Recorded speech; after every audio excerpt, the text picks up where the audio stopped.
Decisions made out of spite, hidden messages, and mic drops.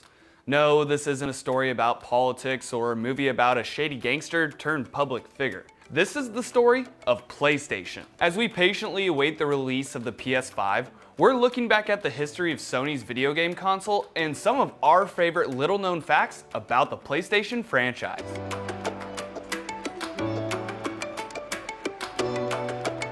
Surely you know the first PlayStation console was launched in Japan in 1994 and in the US in 1995. But did you know Sony's first true PlayStation console was a collaboration with Nintendo? Maybe you've seen those Nintendo PlayStation prototypes in the wild and thought, they're fake news. Nope, they are very much real.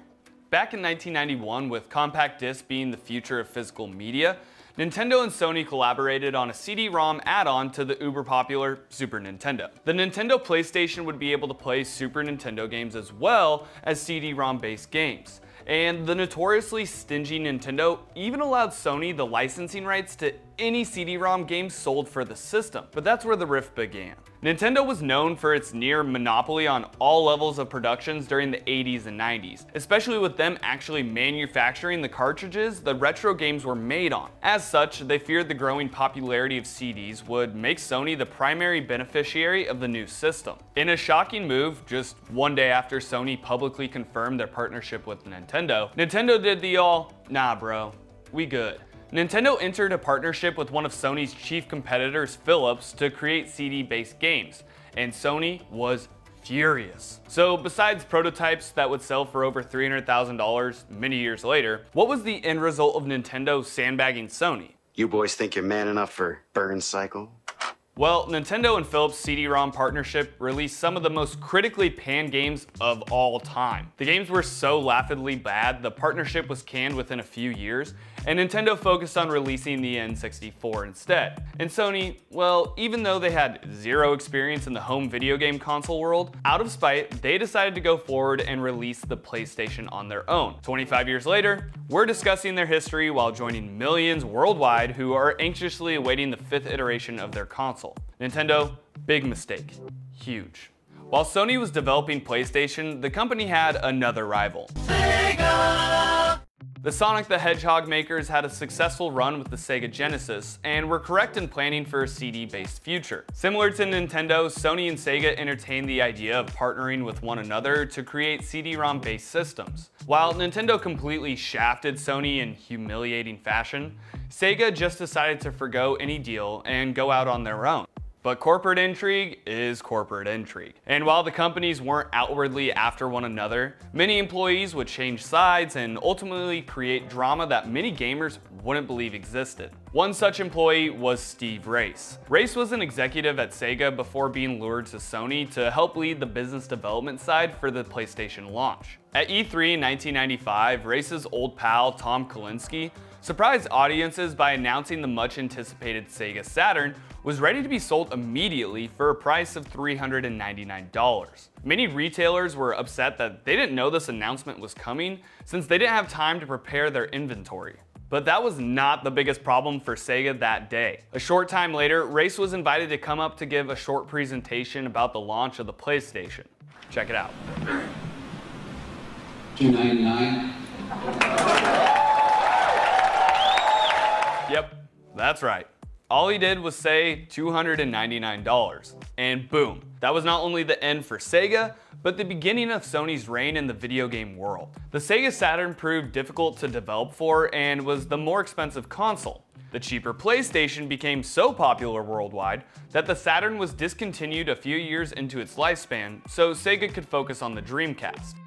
All told, the Sega Saturn sold just over 9 million units. The PlayStation, over 102 million. Now that is a mic drop. When gamers see a PlayStation controller, they see symbols that are equally as synonymous as the PS logo.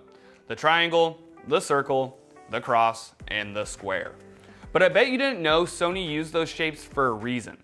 The triangle at the top is meant to represent the player's viewpoint. The square represents the menu or a map. The circle and X buttons represent yes and no respectively.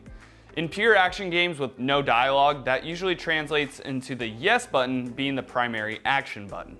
This will actually change with the PlayStation 5, as Sony plans on having all games use the predominantly North American style, where X means yes and circle means no. Japanese gamers are disappointed in this decision, so hopefully there will be options to revert back to the classic style. If you were a teenager or college student in the 2000s, you probably fell asleep to this sound.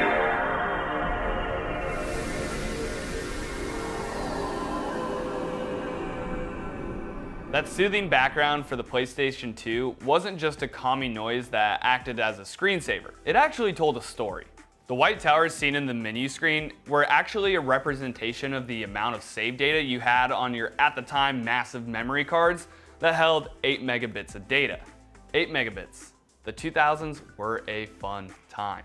The towers grew the more data you had, and if you had no data, no towers would appear on screen. And that weird spinning orb on the main menu, that's a clock. Entering the system configuration menu would show the hands, lit up based on the time. Pretty cool, huh? Right now in 2020, PCs can be built to have incredible computing power.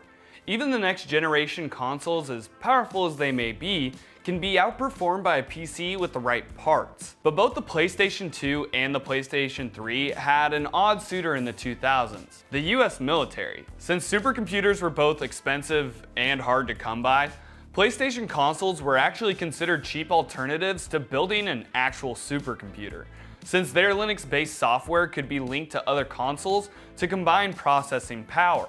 As a result, the PlayStation 2 had to receive special certifications just to be sold to consumers.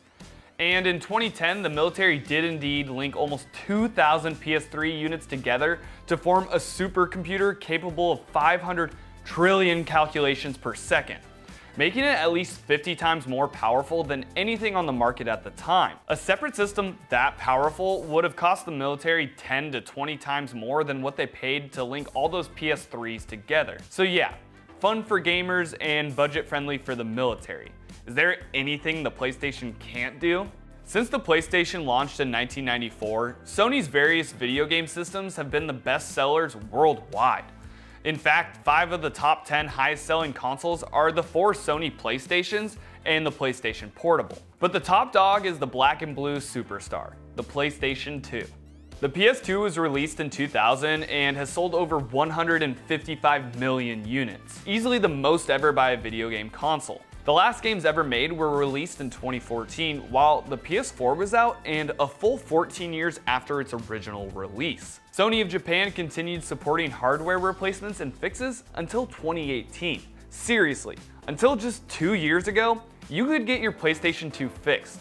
The PS2 has had quite the dynasty run. PlayStation has had a wild run since 1994, and while we await the PS5, we can only imagine what its future holds. Until next time, I'm Riley Wynn with Digital Trends, and thanks for watching.